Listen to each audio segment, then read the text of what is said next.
Everyone welcome back to my YouTube channel ABC Gyan. Guys, आज की video में मैं आपके लिए लेकर आया हूँ यूपी बोर्ड कक्षा 7 वार्षिक परीक्षा 2022 का सामाजिक विज्ञान का पेपर। तो चलिएगा वीडियो स्टार्ट करते हैं।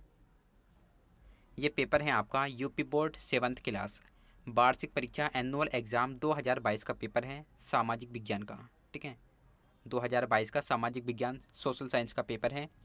पेपर का पूर्णांक है आपका 50 नंबर। पेपर का टाइम है 2 घंटा 30 मिनट और यहाँ से आपका पेपर स्टार्ट है।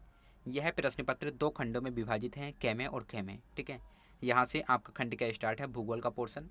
और आपका पहला क्वेश्चन ये रहा, आग्नेय शैलों की विशेषताएं बताइए। ठीक है, आग्नेय शैल जो हैं ये कठोर होती हैं। ठीक है, और जीवाश्म रहित होती हैं और इनका जो संबंध होता है वो होता है ज्वालामुखी क्रिया से। ठीक है, तो 2-3 विशेषताएं आपको लिख देनी है इसमें।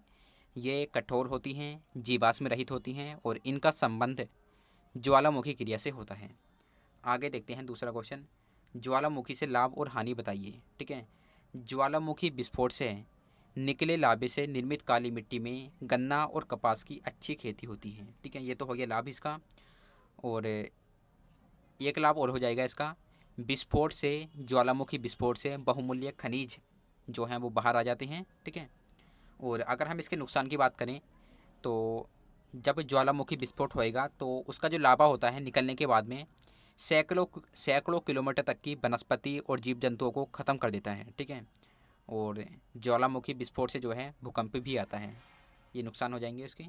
उसके बाद में मैं आपका तीसरा क्वेश्चन, अपक्षय और अपर्दन में अंतर बताना है आपको 4 नंबर में। और उसके बाद है गाइज आपका सूर्यताप किसे कहते हैं। ठीक है, सूर्यताप होता है आपका लघु तरंगों के रूप में पृथ्वी की ओर आने वाले सौर विकिरण को सूर्यताप कहते हैं। ठीक है, ये इसकी डेफिनेशन है सूर्यताप की, लघु तरंगों के रूप में पृथ्वी की ओर आने वाले सौर विकिरण को सूर्यताप कहते हैं।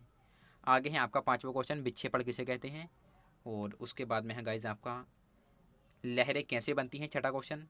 7वां है आपका टुडुंडा प्रदेश वनस्पति विहीन क्यों है। ठीक है, टुडुंडा प्रदेश जो है वो पृथ्वी के उत्तरी ध्रुव की तरफ है। ठीक है, यहाँ पे जो है रात दिन बर्फ़ पड़ती है, तो इसलिए जो है वनस्पति यहाँ पे नहीं होती है, सिंपल सा कारण है। आगे है आपका 8वां क्वेश्चन, मरुस्थलीय प्रदेश की जलवायु कैसी होती है। तो मरुस्थलीय प्रदेश मतलब रेगिस्तानी जो प्रदेश होते हैं हमारे, वहाँ की जलवायु होती है शुष्क शुष्क, क्योंकि वहाँ पे वर्षा नहीं पड़ती है। उसके बाद है आपका 9वां क्वेश्चन। 9वें क्वेश्चन में जो है आपको रिक्त स्थानों की पूर्ति करनी है। वायु के कारण चलती है, पता नहीं गाइज यहाँ पे क्या आएगा, आप लोग बुक से देख के बताइएगा।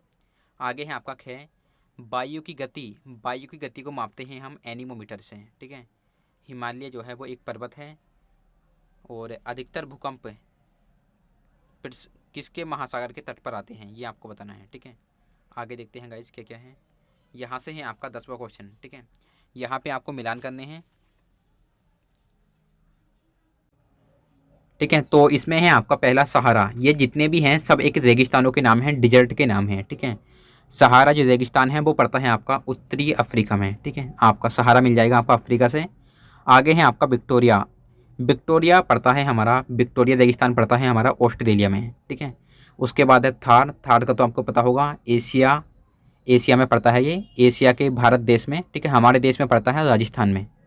थार रेगिस्तान भारत के राजस्थान में है। तो भारत कहाँ पे है, एशिया में, तो भारत थार मिल जाएगा एशिया से। आगे है आपका अटाकामा, अटाकामा पड़ता है आपका दक्षिण अमेरिका में। ठीक है, दक्षिण अमेरिका के चिली देश में।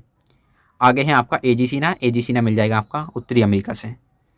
आगे है आपका गाइस 10वां क्वेश्चन, मरुस्थलीय प्रदेशों की जलवायु की क्या विशेषताएं हैं, ये आपको बताना है। ठीक है, प्राकृतिक प्रदेशों के विभाजन का क्या आधार है, 4 नंबर में है।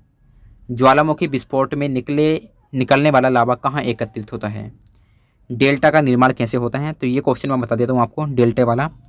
जब नदी किसी सागर या झील में प्रवेश करती है, ठीक है, जब नदी का एंड हो जाता है, जब नदी जो है अपने मुहाने पर आ जाती है, तो उसके साथ प्रवाह में अवरोध एवं वेग में कमी के कारण, ठीक है, उसके प्रवाह में अवरोध एवं वेग में कमी के कारण नदी के मुहाने बड़ी मात्रा में रेत या गाद का जमाव जो है वो डेल्टा कहलाता है। ठीक है, दोबारा सुन लीजिएगा, जब नदी सागर या झील में प्रवेश करती है तो उसके प्रवाह में अवरोध एवं वेग की कमी के कारण नदी के मुहाने बड़ी मात्रा में रेत या गाद का जमाव डेल्टा कहलाता है। आगे है आपका चौदहवां क्वेश्चन, पवन द्वारा निर्मित कलाकृति कहलाती है। ठीक है, पवन द्वारा निर्मित कलाकृति तो वो कहलाती है आपकी वायु का स्तूप। आपका पहला ऑप्शन राइट आंसर है। ठीक है, बालू का जो स्तूप है वो बनता है पवन द्वारा। आगे है आपका पीटीओ, पेपर पलटो। ठीक है, यहाँ पे है गाइज आपका ख, चट्टान की अपने स्थान पर टूटने की प्रक्रिया क्या कहलाती है। आपका पहला ऑप्शन है विघटन, सेकंड ऑप्शन है अपर्दन, थर्ड ऑप्शन है अपक्षय, फोर्थ ऑप्शन है इनमें से कोई नहीं। ठीक है, तो इसमें आपका राइट आंसर है ऑप्शन थर्ड अपक्षय। चट्टानों के अपने स्थान से टूटने की प्रक्रिया कहलाती है अपक्षय। ठीक है, आगे है गाइज आपका, यहाँ पे देखिएगा, यहाँ से आपका खंड ख स्टार्ट है।